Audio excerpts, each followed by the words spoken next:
push shot is one of the most important basic skills in table tennis. Its main job is to return the opponent's backspin safely while adding your own backspin, so the opponent cannot attack strongly.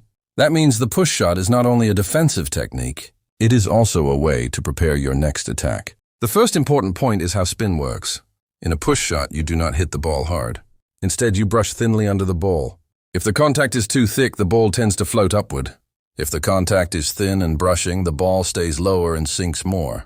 That makes it much harder for the opponent to attack comfortably. The amount of spin depends mainly on brushing speed and the friction of the rubber. Next is the basic form. You should keep your body low, watch the ball carefully, and open the racket slightly. If the racket face is too open, the ball will float too much. You also should not push too far forward. A short swing with thin brushing contact is usually the most stable way to play the shot. In push shots, controlled movement is more important than big movement. Forehand push and backhand push each have their own tedian. Actually, each has its own tedian should be removed. Let's keep natural English. For the forehand push, the key is to keep the racket face stable, keep the elbow steady, and hit close to the body. For the backhand push, the stroke is more compact and happens in front of the body. The forearm helps set the racket angle, and the return should stay small and low. Placement is also very important. A short push lands near the net and brings the opponent forward. A deep push lands near the end line and makes the opponent feel cramped.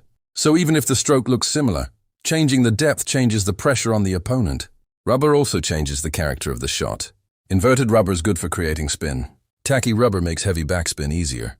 Short pips are useful for variation, and long pips or anti are usually better for disruption than for making strong spin.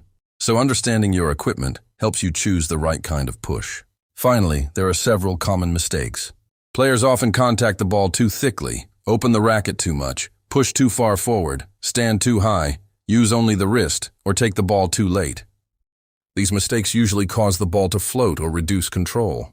The solution is to stay low, brush thinly under the ball, and take the ball at the right timing. So the key idea of the push shot is simple. Low, thin, and hard to attack. If you keep that idea in mind, your push shot will become much more effective.